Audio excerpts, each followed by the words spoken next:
Apa sih yang disebut masalah itu? Masalah itu apa? Sesuatu apa? Sesuatu yang buat kita nggak tenang. Bukan. Ayo cepat. Apa itu masalah? Ayo nyebut. Wih, kalau saudara nggak bisa nyebut berarti orang-orang hebat. Berarti nggak pernah punya masalah. Kok nggak jawab? Ayo. Apa itu masalah? Stres. Bukan. Segala pekerjaan yang harus kita selesaikan tepat waktu. Segala kerjaan yang harus kita selesaikan tepat waktu, tapi nggak bisa. Nah ini karena dia montir. Elektris. Ya, di Nabire pernah buka apa itu namanya? Ya, servis. Apa itu radio, TV, kulkas semuanya AC. Nah, diomelin pelanggan itu kalau sudah janji nggak tepat waktu. Bukan itu masalah. Ayo, apa lagi? Apa? Keributan. Umur berapa kamu? Umur berapa ini? Lupa. 5,5 tahun bisa jawab, yang gede-gede malu ini. Keributan. Ribut sama siapa? Ayo engkong tanya ini. Ribut sama siapa? Nah ayo jawab. Nanti enggak tak beli no Kentucky lo kalau enggak jawab. Tadi Bu Ajari itu jawab dewe deh. Oh iya toh. Hebat, keributan. Dengar orang tua ya. Kalau papa mama suka ribut, anak-anak itu capek. Betul nggak? Oke, bukan keributan. Penyebab uang, bukan David. Uang yang mau duit ini. Kerja di bank. Oh, kerja di bank, iya. Bukan. Ayo yang lain. Sini ya Mbak Heran sih, orang Pelamongan kayak nggak punya masalah aja. Hebat. Keadaan tidak menyenangkan. Bukan. Semua yang tadi saudara sebutkan itu hasil dari yang kita mau bahas. Uang, tidak tepat waktu, dituntut orang. Apa kita tadi pertama? Stres. Terus apa lagi tadi? Sesuatu yang membuat kita khawatir. Ya, keributan. Apalagi tadi? Sini. Penyakit, soal apa? Ya, persoalan pelik. Semua itu hanya penyebab. Catat. Yang disebut masalah atau sumber masalah adalah masa lalu. Betul tidak? Orang nggak bisa tidur karena ingat yang dulu-dulu terus. Orang stres karena yang dulu. Ribut. Suami istri ribut. Pasti 90% itu gara-gara kamu dulu toh. Itu gara-gara kamu tuh dulu. Lu atau tidak? Uang nggak akan jadi masalah kalau masa lalu kita tidak menguasai hidup kita. Saudara, ini yang menjadi sumber masalah dalam hidup kita. Kira-kira iya atau tidak? Jawab iya atau tidak? Dulu. Ayo kita belajar.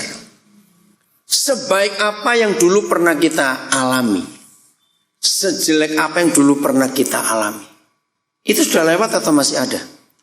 Ayo, sudah lewat atau masih ada? Sudah lewat. Loh iya toh. Coba bayangkan.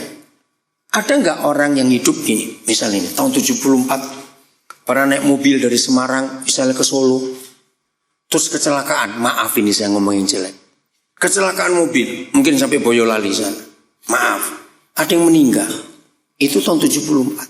Dan orang itu selalu berkata gini, seandainya anakku nggak mati tahun 74, seandainya suamiku nggak mati tahun 74, seandainya mantuku nggak mati tahun 74, pasti hidupku nggak akan sesusah ini. Ngerti contoh ini? Berarti orang ini hidup di tahun berapa? 74. Padahal sekarang tahun 2016. Jadi ketinggalan berapa tahun ini orang? Lo hitung. Kejadian 74 dibawa terus sampai tahun 2016. Berarti orang ini ketinggalan berapa tahun hidupnya? 42 tahun. Bayangkan Simpang 5 masih seperti apa itu? 42 tahun yang lalu. Ngerti pertanyaan saya ini, saudara? Orang Kristen gagal menjadi pengikut Yesus yang baik bukan karena tidak hafal ayat Alkitab, bukan karena kurang berdoa. Oh, kamu doanya berapa jam? Aduh, cuma 2 jam. Kalah, harusnya 6 jam. Bukan itu. Atau saudara ngomong, kenapa sih kok banyak masalah di hidupmu? Oh, pasti kamu kurang doa puasa. Oh, pasti kamu kurang memberi perpuluhan. Bukan. Orang yang hidup di masa lalu, hidupnya tidak pernah beres. Renungkan, iya atau tidak? Saya ulang, ini penting. Orang yang hidup di masa lalu itu nggak pernah beres. dikit-dikit ingat yang dulu, ingat yang dulu. Nah bayangkan kalau dia itu seorang istri, suaminya itu pribadi yang wah rame, ceria gitu. Maaf ya, kalau saya beri contoh ini istri, bukan berarti suami nggak pernah salah, bukan berarti, tapi ini contoh saja. Suami istri yang salah satunya mengalami sakit dengan masa lalu, pasti nggak bisa terima kalau yang di samping itu hidupnya seneng, tidurnya nyenyak, pasti disenggoli, turut toai, enak turut terus, orang mikir, kira-kira jatuh tidak? Lo iya atau tidak? Siapa jawab? Yang satu kan, lo mikir apa? Mau tidur enak kok dibangunin? Kenapa tujuannya bangunin? Ayo jawab, kenapa kok dibangunin anak-anak tidur? Nah diajak mikir yang gak perlu dipikirin. Lah saya gendeng sopo nih ini. Maaf saya berkata. Lo betul tidak saudara? Suami istri yang tidurnya tidak nyenyak waktu malam, catat, besok pagi bangun ngapain? Ayo, gak usah malu ngomong. Orang yang tidurnya tidak nyenyak malam hari, besok pagi bangun bawaannya apa? Marah. Anjing tidur ditendang, minggir. Loh, padahal gak ada urusan apa-apa. Nah orang kayak begini ke kerjaan, ke kantor, ke pasar, kemana saja, bawa masalah enggak? Jawab, bawa masalah tidak? Orang itu enggak ada apa-apa, kenal juga enggak. Matanya lagi kelilipan kucek-kucek. Kenapa delengin aku terus? Loh, pernah enggak ketemu orang kayak begitu? Loh aku kelilipan kok delengin kowe? GR. Loh ngerti enggak contoh-contoh ini? Ya atau tidak? Coba jawab. Jadi masa lalu itu jahat. Rupanya ini senjata iblis untuk membuat murid Yesus enggak bisa jadi pengikut Yesus. Orang tua seperti ini, papa mama seperti ini, kalau punya anak-anak. Kalau anak-anak seneng-seneng rame-rame, tertawa, namanya anak kok. Pelayon di rumah. Ini orang tua stres. Pasti ngapain sama anak-anak itu? Kenapa? Iya, wih. Dibentai terus, jangan ribut. Kamu katanya bapak mama lagi begini. Anak-anak bingung lagi apa?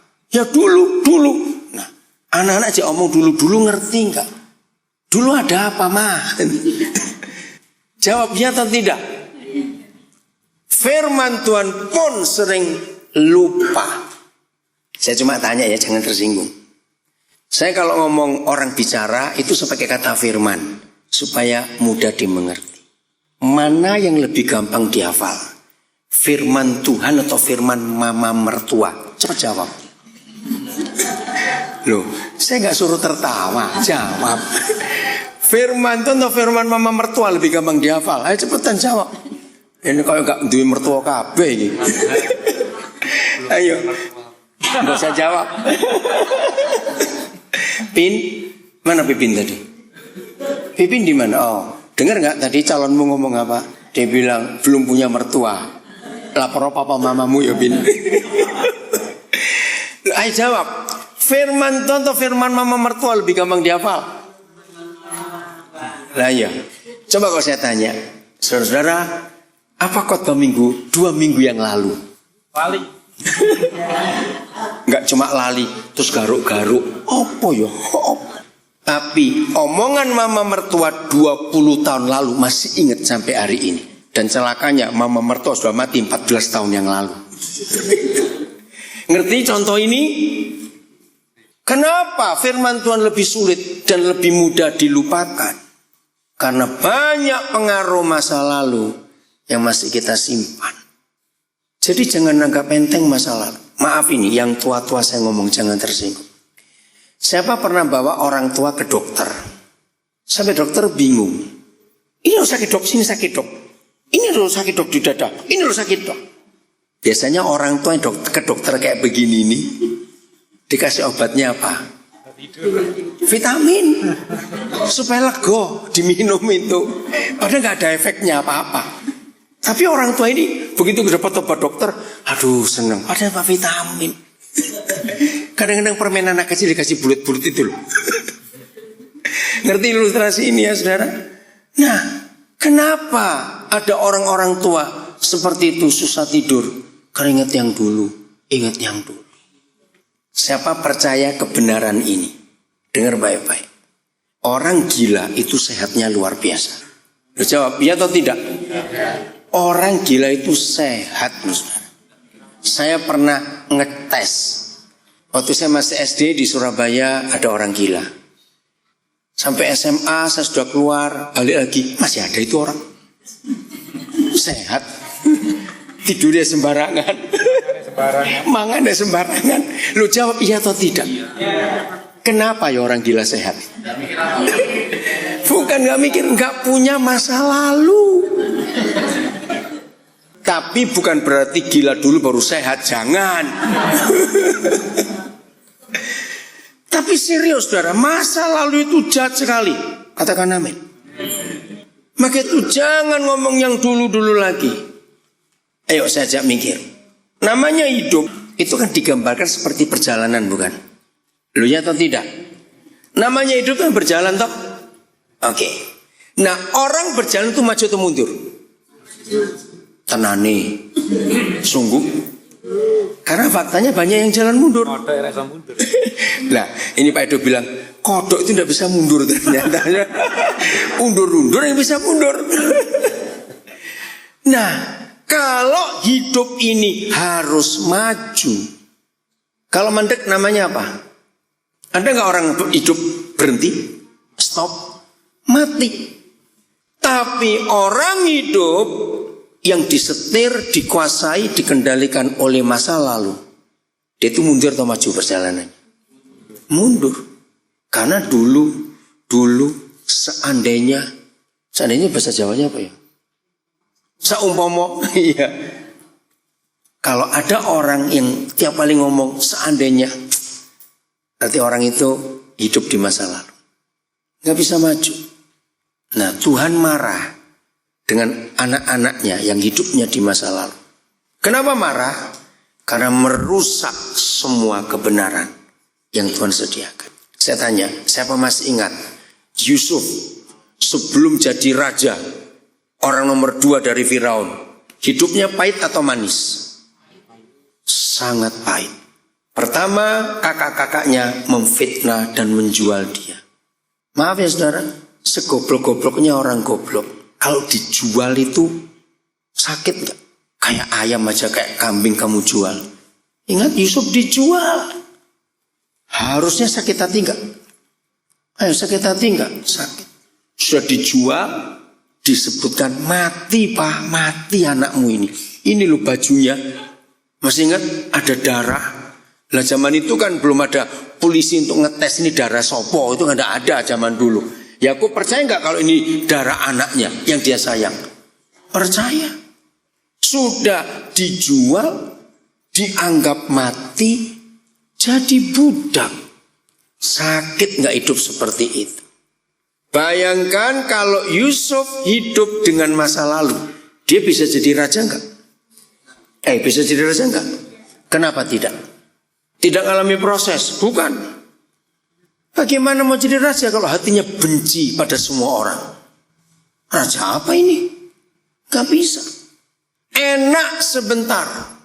Siapa jadi gara-gara? Tante Po. Tante Po itu saya Po. Potifar namanya. Kan Tante Po istilah saya. Cari gara-gara. Ternyata yang dibuat oleh istri Potifar jauh lebih jahat daripada yang dibuat oleh kakak-kakaknya sendiri. Dia divonis umur hidup tanpa diadili dan tidak boleh membela. Habis gak masa depannya? Habis. Tapi Yusuf gak mau hidup dengan masa lalu. Dia lihatnya ke depan. Tuhanku pernah berjanji bahwa suatu hari nanti aku akan jadi orang penting. Sampai ayah ibuku dan kakak-kakakku pun akan datang menyembah aku. Bukan untuk balas dendam. Itu visi hidupnya. Saya ulangi lagi. Tidak ada keberhasilan bagi murid Yesus yang tidak mau buang masa lalunya. Catat itu baik-baik. Pokoknya mulai hari ini termasuk anak-anak muda. Ya, jadi bukan keributan ya. Apa tadi masalahnya? Apa? Lo kok malu kong tanya lo kamu nih kok. Saudara, masa lalu itu jahat, masa lalu itu merusak. Suasana rumah jadi tidak enak. Kalau seringkali cuma ngomong yang dulu. Gini aja dah, yang sudah menikah.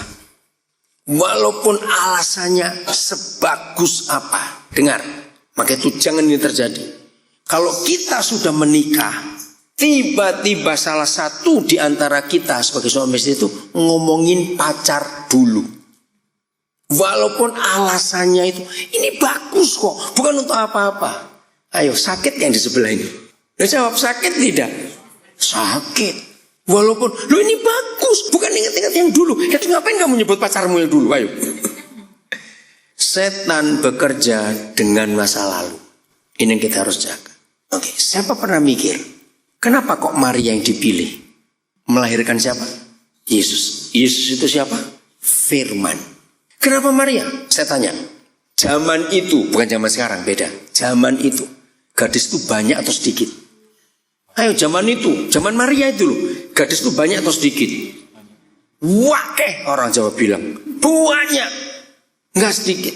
Kenapa yang dipilih Maria? Siapa pernah mikir begini? Jawab pertanyaan saya. Seandainya Papa di surga bilang kepada siapa malaikat yang disuruh? Gabriel. Begini, Gabriel, kamu turun ke Nazaret, cari gadis yang mau hamil sebelum menikah. Kira-kira Gabriel perlu berapa tahun bolak-balik surga dunia. Hei gadis, siapa mau hamil sebelum menikah? Hei siapa mau? Ada yang mau nggak? Kalau cuma langsung ngomong gitu, nggak ada. Zaman itu mati hukumannya, bukan dilempar apem. Dilempar apa? Batu, lempar apem lah enak. Pernah sadar nggak bahwa Tuhan pasti punya persyaratan? Kenapa kok Maria? Padahal banyak gadis. Ternyata ini konsepnya. Maria tidak pernah menyimpan masa lalu. Lalu apa yang disimpan oleh Maria sampai melahirkan Firman? Jawabannya, ya dia nyimpan Firman. Maka itu lahir Firman. Sekarang buka ayatnya. Lukas 2:19. Coba lihat. Lukas 2:19. Ini alasan kenapa Maria yang dipilih. Ya, salah seorang yang sudah dapat boleh baca. Sana, ayo cari di gereja ada kitab enggak? Ayo cari di mana? Ada, ayo itu cari. Sudah, Lukas 2:19. Bagus sekali. Ini yang penting kita miliki dalam hidup kita. Pengen jadi Maria semua? Loh, saya tanya, pengen jadi Maria semua? Ada yang nama Maria di sini? Oh, yang ada apa? Mau Mak Mari. Kita bayar ADW lah, Mak. Udah. Ayo, siapa yang sudah dapat silakan. Lukas 2:19. Demikian firman Tuhan. Ya. Tetapi Maria menyimpan segala perkara itu di dalam hatinya dan merenungkannya. Merenungi dalam itu penting. Oh, merenungkannya menyimpannya dalam hatinya dan merenungkannya. Oke. Wih, Mak suaranya bisa masih kenceng ya, padahal sudah umur berapa ini? Oh baru 68. Musik kenceng suaranya, hebat sekali. Ingin nggak pakai mikrofon bisa dengar loh. Ngomong baca. Oke, saya lanjutkan. Ternyata hobinya Maria itu menyimpan segala firman Tuhan, segala perbuatan Tuhan dalam hatinya. Dia simpan dan dia renungkan. Pertama saya dapat ayat itu. Kenapa? Oh, ke sana loh, ke belakang sana. Pertama saya belajar ayat itu, saya tuh mikir, ya kok gampang sekali. Masa cuma ini? Gara-gara Maria itu punya hobi, suka menyimpan segala firman dalam hatinya dan merenungkan. Maka itu Papa memilih dia. Dan ternyata betul. Itu dalam Injil Lukas ada 2 kali ayat seperti itu ditulis. Yang pertama, waktu para gembala mengunjungi. Para majus itu gembala, saya lupa nanti cari. Kedua, baru ini. Nah, dia suka menyimpan firman. Kalau saya tanya lagi yang berikut, firman Tuhan atau firman tetangga yang lebih gampang dihafal? Ayo jawab. Firman Tuhan atau firman tetangga lebih gampang dihafal? Nah itu loh. Kenapa firman mama mertua gampang dihafal? Kenapa firman tetangga gampang dihafal? Karena firman mertua dan firman tetangga disimpan di hati, terus direnungkan. Lu ya atau tidak? Tiap ketemu orang pasti bandingkan. Mama mertuamu kayak apa sih? Aduh, mama mertuaku amit-amit deh. Angger ketemu orang mesti banding-bandingkan. Mertuamu gimana? Lah itu namanya menyimpan dan merenungkan. Begitu pula firman tetangga. Karena disimpan. Dan kalau ketemu orang baru cerita lagi. Kamu punya tetangga kayak tetanggaku enggak? Amit-amit tetanggaku. Seandainya tiap kali kita selesai dengar khotbah, kita omongin lagi ke orang lain, maka firman itu tersimpan di hati kita. Amin. Coba jawab pertanyaan saya. Salahnya orang itu perlu dihafalkan atau tidak? Ngerti pertanyaan saya? Kesalahan orang itu loh perlu dihafalkan atau tidak? Ya ngapain? Tapi faktanya, kenapa hafal semua salahnya orang? Loh, ngerti nggak pertanyaan saya? Kita tidak perlu menghafalkan salah orang. Tapi kenapa kok hafal? Jawabannya gara-gara ayat ini. Itu kita simpan di hati. Dan kita renungkan. Karena Maria menyimpan firman dalam hatinya dan merenungkannya, maka dia mengandung firman. Karena dia mengandung firman, yang lahir siapa? Firman. Kalau saudara menyimpan kata orang dan merenungkan, maka lahirlah kejahatan. Karena lama-lama jadi dendam. Dan ingat, ini manusia. Siapapun manusia itu, kalau dia ngomong ulang, cerita ulang, bertambah atau berkurang dari aslinya? Ayo jawab, tambah atau kurang? Nah ini loh kurang ajarnya kita. Beginilah falsafah Jawa. Heran yang namanya manusia. Kalau dititipin duit kok sering kurang. Tapi kalau titipin uang kenapa lebih? Titipin omongan kenapa lebih? Betul gak pendapat itu? Maka itu saudara, satu kesalahan orang yang kita simpan, tiap kali kita omongin lagi dia bertambah. Bayangkan kalau sudah 3 tahun itu terjadi dan tiap hari kita ngomongin kesalahan itu, jadi tambah besar gak? Coba jawab, jadi tambah besar gak? Yang tadi cuma masalah kecil, tapi kita ulang. Jadi besar. Itu yang menyebabkan firman Tuhan gak punya tempat di hati kita. Maaf, jangan tersinggung. Apa yang kita pikirkan kalau kita sedang bertakhta di kamar kecil? Siapa kata bertakhta, tahu ya? Belum ngerti gak pertanyaan saya? Apa yang kita pikirkan kalau kita lagi bertakhta di WC ngono, angel itu. Ngomong kok. Sekian menit itu penting. Karena waktu kita termenung di situ, apa yang muncul di renungan kita, itulah yang isi hati kita. Waktu kita mandi, jebyur. Apa yang kita renungkan? Apa yang kita lakukan sebelum merem, tapi sudah rebah di tempat tidur, artinya belum tidur. Kan pasti ada beberapa menit bukan untuk belum hilang itu loh. Betul? Apa yang kita renungkan? Itu semua keluar apa yang kita simpan di hati kita. Saudara percaya barang-barang jahat itu kalau kita simpan di hati jadi penyakit? Jawab ya atau tidak? Kenapa? Kenapa barang-barang jahat kalau kita simpan di hati kita itu jadi penyakit? Ayo. Jawabannya karena kita greget. Gitu. Siapa pernah baca tulisan marah 5 menit itu memperpendek hidup 5 jam. Karena berkurang. Wih, menakutkan. Nah, dihitung marahnya berapa banyak ini sudah. Itu merusak tubuh kita. Maka itu firman berkata, hati yang gembira adalah obat yang manjur, rupa manjurnya. Tapi orang stres, kecewa, sakit hati, itu kata hati yang patah, mengeringkan tulang.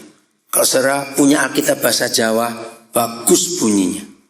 Ati sing semplah, patine alon-alon. Itu bahasa Jawa. Wah, hebat sekali ini. Tahu hati semplah? Semplah tahu toh? Patah, belum lepas, masih nempel. Itu matinya pelan-pelan. Itu Alkitab bahasa Jawa. Betul juga. Maka itu rugi. Untuk mikirin masa lalu itu rugi. Hiduplah untuk melihat masa depan. Amin. Filipi 3:13. Apa yang Tuhan minta kepada kita? Filipi 3:13. Dibaca. Yang sudah dapat silakan. Filipi 3:13. Ya, pelan-pelan. Ini kesaksian Paulus. Saudara-saudara, aku sendiri tidak menganggap bahwa aku telah menangkapnya. Ini bicara tentang ke arah mana menangkapnya itu. Masa depan atau belakang?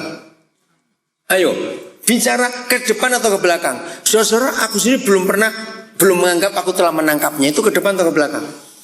Depan. Terus, apa yang dia lakukan? Ya, aku belum tidak memikirkan Tuhan. Terus, tapi ya di belakangku terus depan. Saudara, firman ini luar biasa. Saya sering berdiskusi dengan dokter-dokter jiwa, psikolog ya.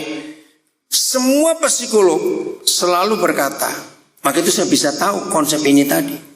Masalah manusia terbesar bukan masalah nggak punya uang. Bukan masalah sakit, bukan masalah takut, bukan masalah khawatir, bukan masalah ribut, bukan masalah apa. Karena masa lalu. Maka itu firman ini obat. Saudara, aku tidak menganggap bahwa aku telah menangkapnya. Tapi ini yang kulakukan. Aku apa? Melupakan apa yang telah di belakangku.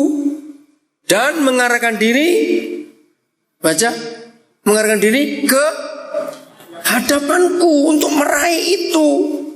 Oke, saya tanya. Kalau ada bagus orangnya, ya. Siapa pernah dikejar anjing?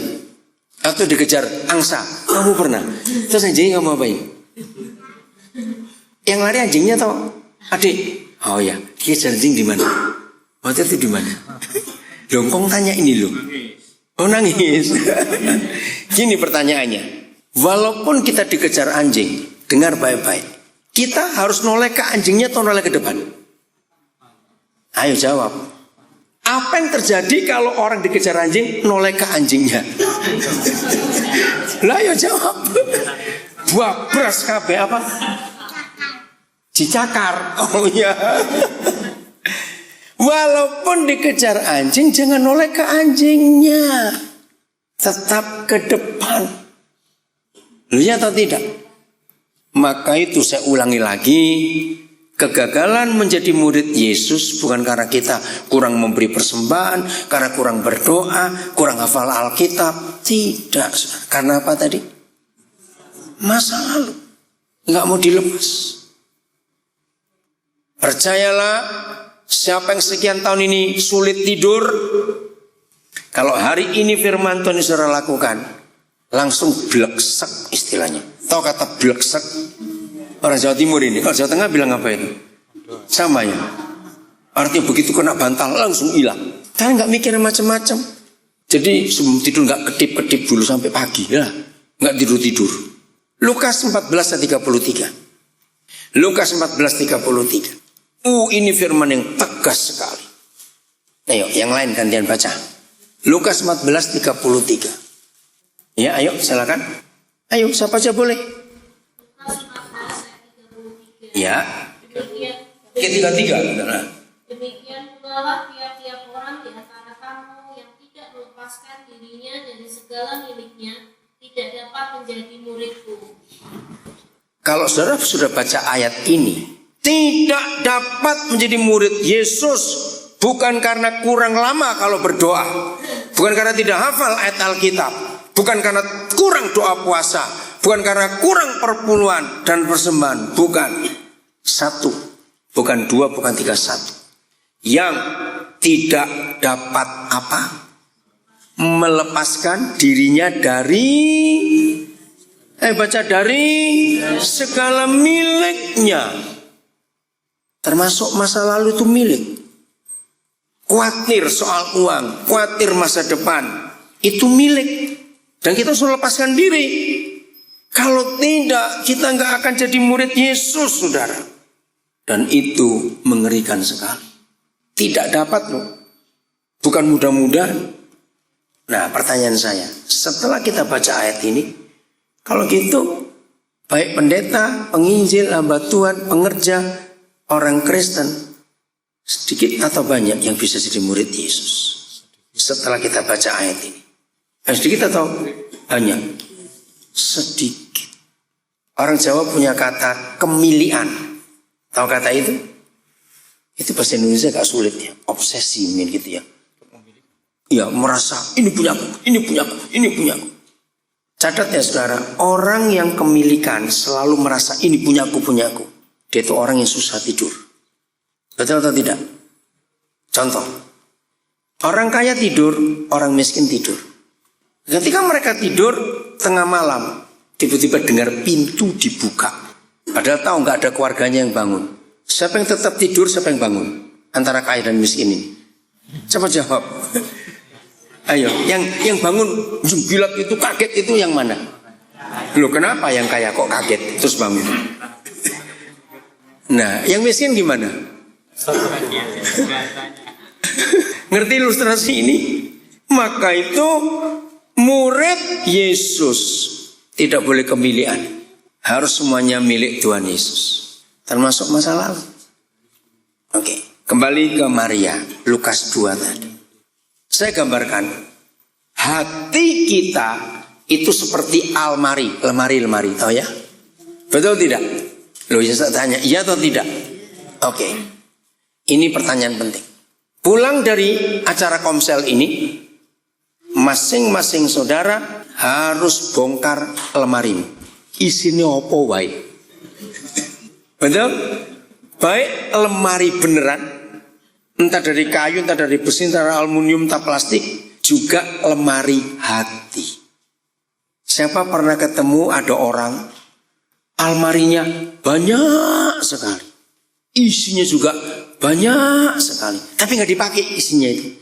Cuma kalau nganggur, almari dibukain sambil, aku dapat dari besanku ini tahun 66 dulu ini. Aku dapat dari mantuku ini. Aku dapat dari ponaanku ini. Aku dapat dari istilah puas, ditutup lagi. Ngerti ilustrasi ini? Saya cuma tanya, jangan ngeroyok saya. Biasanya yang seperti ini laki atau perempuan? Loh, saya cuma tanya kok. Kurung nggak? Yang sana denger nggak? Biasanya yang begini nih laki atau perempuan? Biasanya loh saya tanya. Ori, kalau nggak mengaku gini dah. Secara fakta dalam hidup, laki atau perempuan lebih punya banyak almari. Yang ngomong bukan saya, yang ngomong bukan saya. Dan itu betul.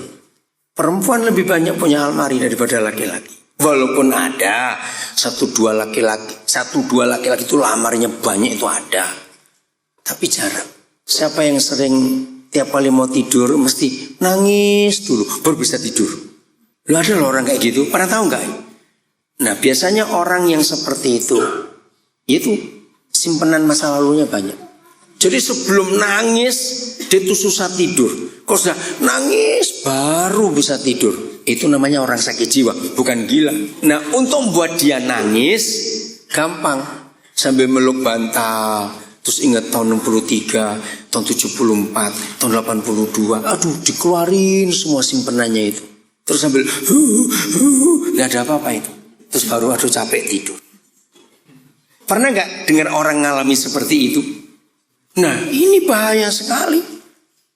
Pokoknya ingat, hidup itu berjalan maju. Amin. Bukan mundur. Masa nggak malu sama kodok? Kodok itu nggak bisa jalan mundur, saudara. Saya harus maju. Oke, mau berubah mulai hari ini? Bagian terakhir. Ini Pak Idun teruskan. Ingin tahu nggak bagaimana cara membuang masa lalu?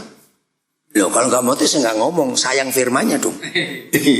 Ya mau tidak? Sungguh? Kalau mau harus nurut loh. Sungguh? Melupakan masa lalu itu cuma satu hal, mengampuni. Loh, kok kayak kecegek begini diomongin? Kok kayak itu? Loh, satu cara saja bisa melupakan masa lalu. Apa tadi? Mengampuni. Jadi sejahat-jahatnya mama mertuamu, ampunilah. Enggak amin. Kurang ajarnya tetangga. Apain? Coba racun. Ya diapain? Ampun. Ternyata mengampuni itu melupakan. Enggak perlu diingat-ingat lagi. Saudara, boleh nggak saya ngomong begini? Pernah tidak saudara tahu ada orang punya koleksi? Kalau dengar koleksi itu mikir apa? Tahu kata koleksi? Batu akik katanya David. Apalagi koleksi itu mikir apa kok dengar kata koleksi? Emas, apalagi perangko kuno, jam tangan, sepatu, tergantung lah hobinya. Noken, awas ini. Dengerin. Apaan gujuan? Dengerin. Saudara percaya tidak ada cukup banyak orang punya koleksi musuh? Loh, jawab ya atau tidak? Nah, awas koleksi musuhmu gak dibuang semua hari ini. Itu penyakit. Contoh aja gini dah. Mana lebih gampang diingat dan mana lebih gampang dilupakan? Kita utang atau orang yang utang? Ngerti gak maksud saya? Mana lebih gampang diingat? Ayo jawaban lah. Susah bener ya. Nah kan kurang ajar. Kalau ngutang kok lali. Awas. Kenapa kita kalau utang orang bisa lupa? Karena ngampuni. Loh, bener gak coba jawaban? Loh iya toh? Nah, kenapa kita kalau ada orang utang kok kita nggak bisa lupa? Karena kita nggak mau ngampuni. Sekarang saya balik. Maaf ya, mertua-mertua harus mikirin. Yang punya anak lebih dari 2. Mantu-mantu tuh paling nggak suka kalau mertua banding-bandingkan. Jawab ya atau tidak? Dan cara membandingkannya itu kurang ajar kita ini mertua-mertua ini. Mesti ngomong ke orang lain. Aduh, amit-amit, mantuku nomor loro iku amit-amit. Lah ini kalau mantunya dengar. Lu cepat jawab, kalau mantunya dengar, apa nggak jadi musuh? Betul? Nah ini yang merusak hidup Kristen kita. Nggak bisa jadi murid Yesus. Karena guru kita mengajar, musuh kita suruh ngapain? Mbok pecel? Awas. Tuhan Yesus bilang musuhmu suruh ampuni. Orang membenci kamu suruh berkati, mengasihi. Itu hukum Kristus. Banyak orang tidak mau percaya Yesus. Ini pertama kali saya ke daerah Lamongan ini. Ya kalau lihat daerah ini, rumah cukup dempet-dempet ini ya. Nanti tanggo ribut bisa dengar. Gak usah ribut, mentut aja dengar sebelah kok. Rumah dempet-dempet kayak begini. Nah kalau kita ini Kristen, lalu tetangga kita tuh gak ada yang Kristen, mereka lihat kita ini rajin ke gereja, tapi hampir tiap hari bertengkar. Bagaimana orang bisa percaya Yesus? Karena kita gak mau buang masa lalu kita. Jadi saya tanya lagi, bagaimana cara melupakan masa lalu? Mengampuni. Mulai hari ini semua yang jelek dibuang. Maaf, jangan tersinggung. Kalau seorang lihat orang gila, ciri-ciri orang gila itu cuma satu, gembol. Tahu kata gembol?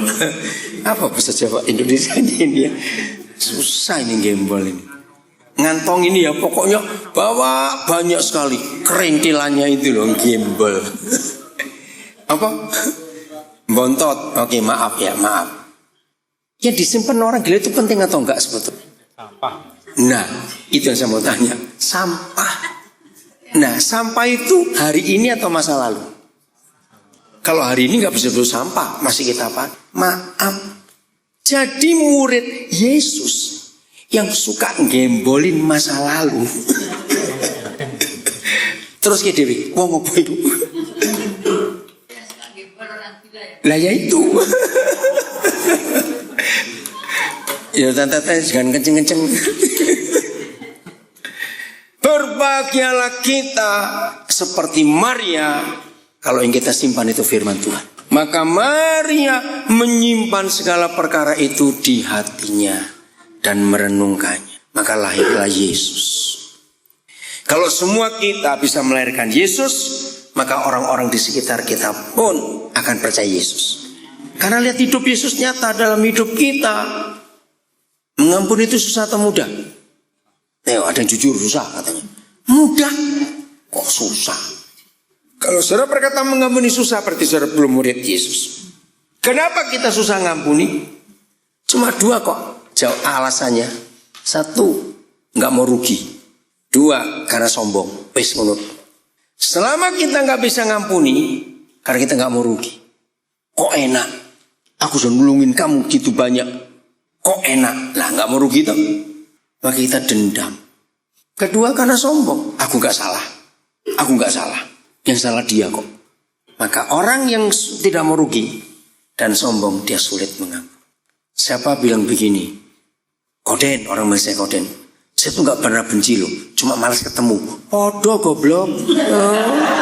Gak benci tapi malas ketemu. Awas.